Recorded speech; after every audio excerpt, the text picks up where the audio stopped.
Blog Talk Radio.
And you're live. Hey, welcome back, everyone, to another night of Alpha Star Radio right here on D.T.M. Wicked Radio. I hope everyone is having a wonderful Friday night. My apologies for being away from broadcasting for a couple of weeks. Wasn't my intention to not show up to my shows. Unfortunately, I had some health issues and I had my appendix removed. And I'm actually much better now. And thank you for all of your prayers and healing energy. I really appreciate it. I am on the mend and doing much better, and I just wanted to thank everybody for all the well wishes. And it was very nice, and I could feel those strength in numbers with all the people praying for me and getting me through such a not unpleasant ordeal, as I would call it. Anyway, enough about me. Tonight, I really have an incredible guest joining me, and it's a real privilege and an honor to have him on the show. I'm going to be joined in just a second by William Constantine, and he is a psychic medium and animal communicator. And a little bit about William, just to let everybody know, he grew up with the paranormal as a child, and you know, in society today, that's not the social norm. But in fact, as a child, he has always had the ability to communicate with both animals and non-physical entities, such as spirits, fairies, angels, ascended masters, and all kinds of other things. He has become a go-to guy for mainstream celebrities, and he's also a life coach, and he has had many retweets from Leanne Rimes, Andy McDowell. He's been retweeted by Oprah's Super Soul Sunday, The Talk, and The Today Show.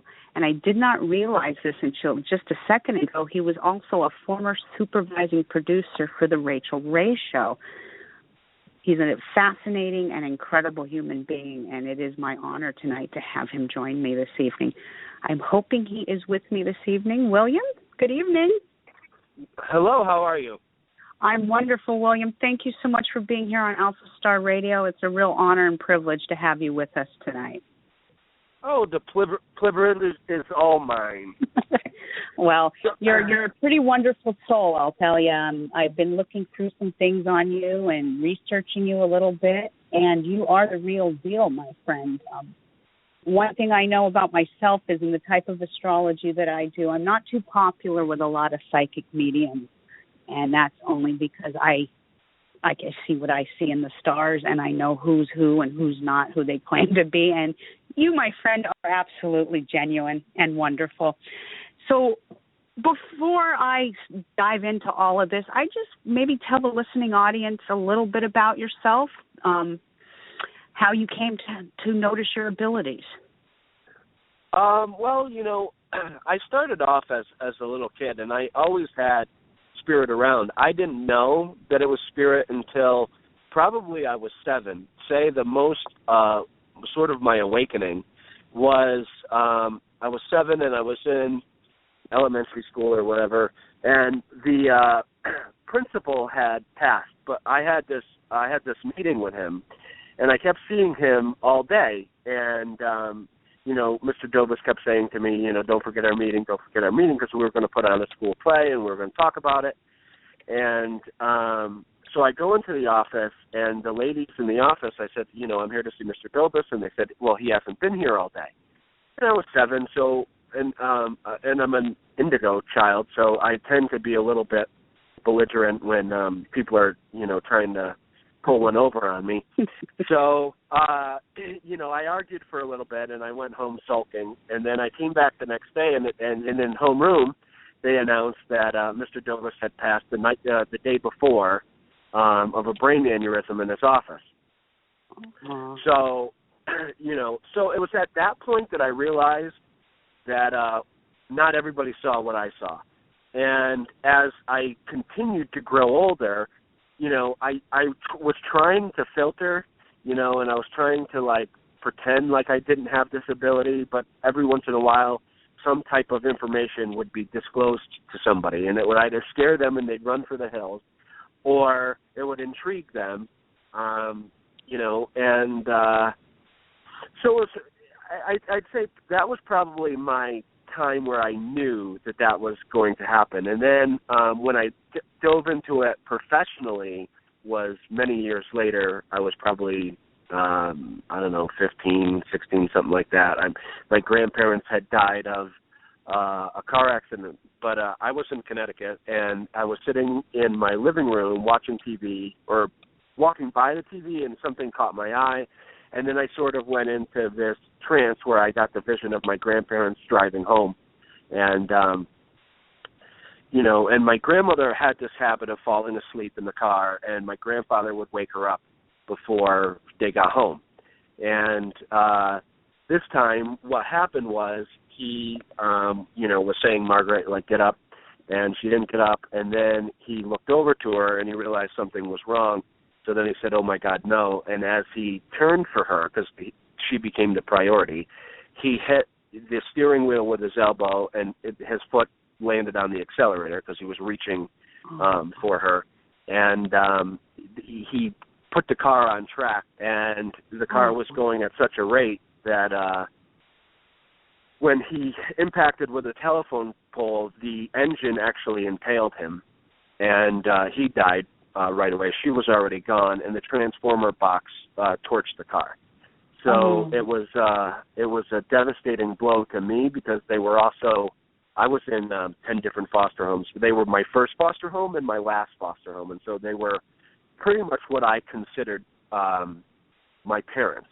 They were the closest things to me, and they believed in psychics and the whole nine. And it was a devastating thing, and they came to me that night and said that I had to be strong for their daughter, which was she was my adoptive mother. And I was like, well, what about me? And so at the time I'm sort of a nerd, so I had built my own computer, and I trashed that. I trashed my room. And then when I came back from New York, because we went to Ithaca, for the service and everything. And then when I came back, I found myself on the edge of a cliff. And, it was a cliff that I know numerous people have taken their lives on, and that was where I was going. And my grandparents came to me for the last time, and they said that I was going to change people's lives and basically not to do what I was about to do. And that people would come to count on me, and that my mission was far greater than me. And so I stepped off the ledge and ensued a life of craziness. But here I am. Well, that's a wonderful story, and unfortunately, sometimes in life, when we have to deal with tragedy is what kind of raises us from the ashes like a phoenix to a higher light. And that kind of sounds like what has happened for you in a lot of ways. I'm very sorry for your loss, but you've become this phenomenal, incredible human being, and you're actually a gift and a blessing to this planet. And we should all be grateful in a lot of ways. What a phenomenal story! Have you ever just thought about writing a book about this? Or is there a book in the works about your life? Because that's a pretty incredible story. If you ever wanted to share it, a book about my life. I think there's plenty of books out there where it's like growing up medium and or like people's life with the other side. And so that's not necessarily my goal, but what, I am actually writing a book, and the book is based on sort of life lessons from the afterlife, what the dead know about living.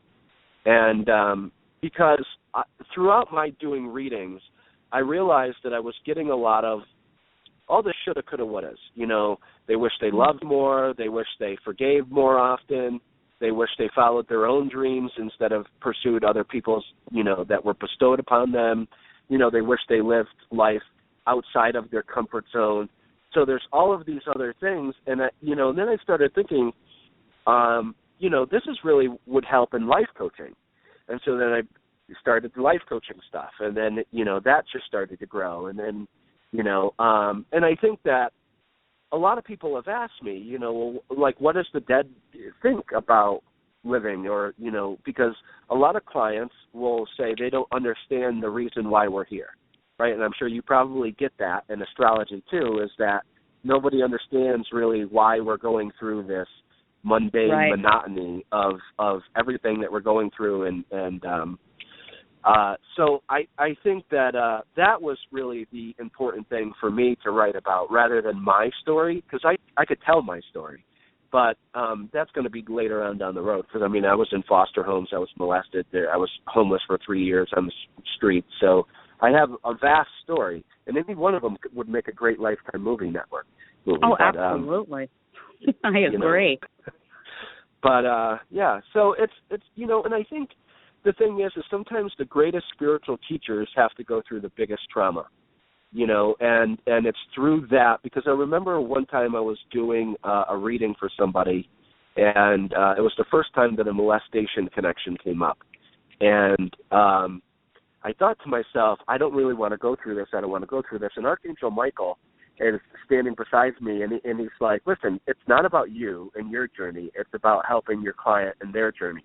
And by you expressing this, you're going to help them heal. And so you don't really argue with an archangel. So I was like, whatever. So I delivered the message, and I helped.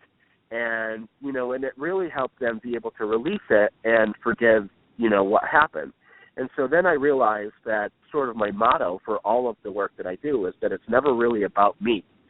It's not how great a medium I am, and I was endorsed by the supervising producer of the Rachel Ray Show. I wasn't one, but okay. So the thing is, but that's sort of where it all spawned, and it's like you start helping people, and it becomes less about you, and the work becomes more true. When you're starting to go into ego, and you're starting to think that, like, you're the best of the best. And even though people have touted me as that, I just am humbled that people even think kind thoughts about me, And so I'm just like, hey, look, I'm a normal guy. I have a few abilities, but, so does everybody. Everybody has a gift in some aspects. Some people are artists. Some people are writers. Some people are great communicators. Some have a mixture of gifts. And I think it's about embracing them and learning to, raise ourselves up with them rather than, feel separated because of them. You're absolutely right. And you're right. In the line of work that I do, I always tell people, as souls, we all have a purpose on this planet. Some of us, yourself especially, are geared more towards the metaphysical world, and you've been blessed with this ability. Not everyone has that ability. Others have other abilities. We're all individuals, and it's a beautiful thing, but there's so much competition, especially in, and I don't dare say it, but I'm going to, in the metaphysical world, and I know you've probably dealt with this in the past yourself, there's a lot of jealousy, there's a lot of this, there's a lot of that. And what human beings really need to realize is this. We are all, one with the planet, and we all have gifts and abilities. And people need to learn to understand their own gifts and their own abilities so that they can progress into the human beings that they were actually meant to be on this planet. And it's sad, and it's also a beautiful thing. It's kind of bittersweet for me because I see both, aspects, and I like the fact that in your bio, I just want to go back to the bio for just a minute because it does talk about that you